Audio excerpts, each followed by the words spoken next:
नमस्कार साथियों, एक बार फिर मैं दीपंकर समझदार, चार्टर्ड अकाउंटेंट, आपका दोस्त और business growth associate. Financial investigation मतलब एफआई करना पड़ता है। एफआई कब करना पड़ता है? जब किसी को लोन देना है तो लोन देने से पहले उसके बारे में जो इंपॉर्टेंट इंफॉर्मेशन और इंपॉर्टेंट जानकारी इस तरीके से लेना ताकि उसको लोन देना है या नहीं देना है ये निर्णय लिया जा सके, तो उसको एफआई कहते हैं, फाइनेंशियल इन्वेस्टिगेशन कहते हैं। उसके लिए कौन कौन से स्टेप्स फॉलो करने चाहिए, इंपॉर्टेंट है, यस और नो?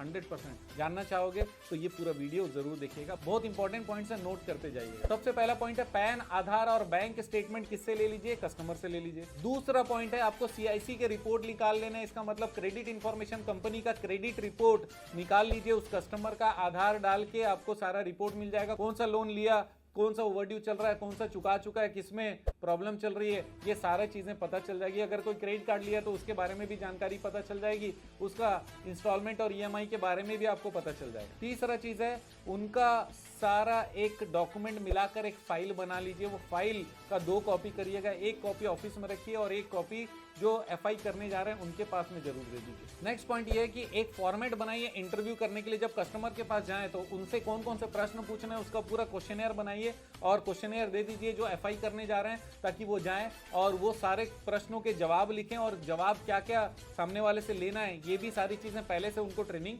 दे दीजिए। नेक्स्ट पॉइंट है कस्टमर को कॉल करना है एक रेडीमेड सेल्स स्क्रिप्ट के साथ। इसका मतलब स्क्रिप्ट क्लियर रहना चाहिए कि क्या डायलॉग मारना है जब कस्टमर को कॉल करना है उनसे अपॉइंटमेंट लेने के लिए। नेक्स्ट पॉइंट आपको चाहिए तो आप गारंटर को भी कॉल कर सकते हो कि भाई आप गारंटर बनने वाले हो, ऐसा आपका डॉक्यूमेंट आया है, आपसे भी 1-2 मिनट की मुलाकात करनी है। इसके बाद नेक्स्ट स्टेप है कि आपको कस्टमर से मुलाकात करनी है, उनके घर पे भी चले जाइए, उनके प्लेस ऑफ वर्क में भी जाना है तो वहां पर भी आप जाकर एक बार विजिट जरूर कर लीजिए कि सर मैं इधर से गुजर रहा था, हमारा तो बस काम है कि एक बार देखना है। तो एक बार पहुंच गए, उनका पोस्ट के बारे में पता कर लिया, उनके टेबल पे जाकर 2 मिनट बैठ गए, वहां पर वो कंफर्टेबल है कि नहीं और वो परमानेंट जैसा लग भी रहा है कि नहीं, या फिर अगर वो बिजनेस वाला व्यक्ति है तो उसका बिजनेस चेक कर लीजिए। अगर वो छोटा सा बिजनेस रेडी वाला भी है तो उसके रेडी पर भी एक बार चले जरूर जाइएगा। नेक्स्ट पॉइंट है जो एफआई करने के वो अपने बारे में इंट्रोडक्शन दे दे कि सर मेरा नाम ये, आपको ऑलरेडी मैसेज आया होगा हमारे सॉफ्टवेयर से या हमारे ऑफिस से कॉल आया होगा, मेरा नाम एक्स है, मैं आपसे मिलने के लिए आया था क्योंकि आपने एप्लीकेशन दिया था इतना अमाउंट का लोन के लिए। सामने वाला ओके बोलेगा तब अगली बात करनी है। नेक्स्ट पॉइंट ये है कि आपको कस्टमर से रिलेटेड जो जो पॉलिसीज है, जो टर्म्स एंड कंडीशन है, वो एफआई वाला बंदा जाकर सामने वाले को पूरा रिपीट करके सुनाए। कोशिश करिएगा रिकॉर्ड भी अगर होता रहेगा तो और अच्छी बात है, क्योंकि अगर मीटिंग रिकॉर्ड हो जाए तो वो भी एक डॉक्यूमेंटेशन हो सकता है। आप बता सकते हो कि सर ये रिकॉर्ड इसलिए कर रहे हैं ताकि हमारे पास एक रिकॉर्ड रहे, जब हमने आपसे मीटिंग की तो मैंने सारी चीज आपको बताई कि नहीं बताई और आपको वैसे ही समझ में आया कि नहीं आया, ये हम लोग को कंपनी को इन्फॉर्म करना पड़ता है। इसके बाद कस्टमर के लिए जो क्वेश्चनर आपने दिया एफआई वाले को, उनको उनके सामने निकालना है, उन्हीं के सामने फिलअप करना है और जो वो आंसर दे रहे हैं उनको एक और बार रिपीट करके जो आप लिख रहे हो वो सारी चीजें उनके सामने लिखना है और लास्ट में हो सके तो उनको नीचे साइन करने भी बोलना है, डेट भी डालने बोलना है, मोबाइल नंबर भी डालने बोलेंगे तो बहुत अच्छी बात होगी। अगर ऐसा नहीं भी करते हैं तो कोई प्रॉब्लम नहीं। नेक्स्ट है आपको बैंक स्टेटमेंट को चेक करना, ऑब्जर्व करना है कि मंथली ट्रांजेक्शन कैसे हो रहे हैं, उसमें से कोई फिक्स अमाउंट निकल तो नहीं जा रहा है, क्या वो कोई इंस्टॉलमेंट जैसा दिख रहा है या फिर कोई एलआईसी का अमाउंट तो नहीं निकल रहा है। अगर निकल रहा है तो फिर हम लोग को उसके बारे में उनसे पूछना पड़ेगा कि सर ये जो फिक्स अमाउंट है हर महीने 2000 जा रहा है, क्या चीज का, तो वो बताएंगे। वैसे भी हमारे पास सीआईसी रिपोर्ट, अगर कुछ लोन होगा हम ऑलरेडी वेरीफाई कर चुके होंगे, नहीं अगर वो कुछ और बोलेगा तो हम लोग सामने वेरीफाई भी करा सकते हैं, क्रॉस क्वेश्चनिंग भी कर सकते हैं। नेक्स्ट पॉइंट है कस्टमर का जो अर्निंग है वो पता करो कि सर आप महीने में कितना कमाते हो। वो महीने में जितना कमाते हैं आप सारा नोट करते जाएगा। क्वेश्चनर का पार्ट होगा तो और अच्छी बात है, कितना कमाते हो, कितना खर्च करते हो, किस चीज में खर्च करते हो, ये सारी चीजें पूछ सकते हो। इसके साथ में आपको नेक्स्ट प्रश्न पूछना चाहिए कि आपके अलावा फैमिली में कौन कौन से मेंबर है और वो कितना पैसा कमाते हैं महीने। नेक्स्ट पॉइंट है फैमिली ट्री जरूर बना लीजिए। इसका मतलब सबसे बड़े कौन है घर में, उसके नीचे कौन है, उसके नीचे कौन है, ये सारे फैमिली में मेंबर्स कौन कौन है, कौन अर्निंग है, कौन नॉन अर्निंग है, कौन किसके पीछे खर्चा होता है, किसके पीछे हेल्थ का खर्चा होता है, ये सारी चीजों को आप नोट डाउन कर लीजिए। नेक्स्ट उनसे हेल्थ इंश्योरेंस के बारे में जरूर पूछ लीजिएगा, क्योंकि अगर हेल्थ का कोई इशू आएगा घर में तो फिर उसका खर्चा कौन उठाने वाला है। अगर गवर्नमेंट का कोई आयुष्मान योजना है उसका कार्ड सबका बना हुआ है तो ठीक है, एक बात हो गई। उसके अलावा अगर कहीं नौकरी करते हैं उसका ईएसआईसी का रजिस्ट्रेशन है तो वो एक और फ्री का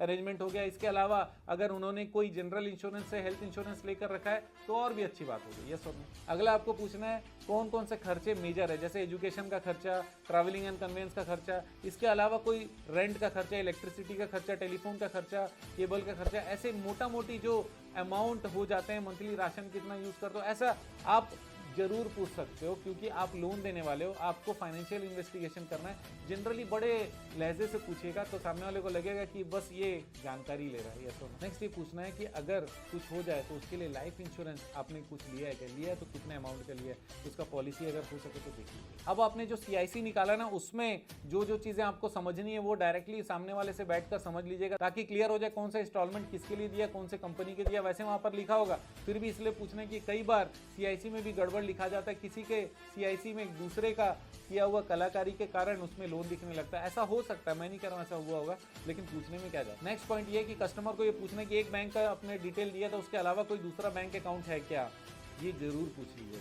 अगला है आपको पर्पस ऑफ लोन पूछना है, अगर ये पैसे आपको मिलेंगे तो उसका क्या करने वाले हो, उसका क्या उपयोग होने वाला है, उसके बाद फ्यूचर में आप कैसे पटाओगे, ये भी पूछ सकते हो। लेकिन बेसिकली इंपॉर्टेंट है पर्पस ऑफ लोन पूछना। अब एक चीज आपको पूछना है, और कौन कौन से इनकम आप करते हो, जो रूटीन आपने इनकम बताया उसके अलावा भी कोई इनकम करते हो या पॉसिबल है कोई इनकम होना फ्यूचर में, तो आप हमको आज बता दीजिए। अब इसके बाद में आपको मंथली एवरेज इनकम निकालना है उस व्यक्ति का, और उसमें से 50% से कम आपका इंस्टॉलमेंट जाना चाहिए, या 50% के अंदर में आपका लोन का इंस्टॉलमेंट मिलाकर अगर वो देगा तभी जाकर वो आपका पैसा पटा पाएगा।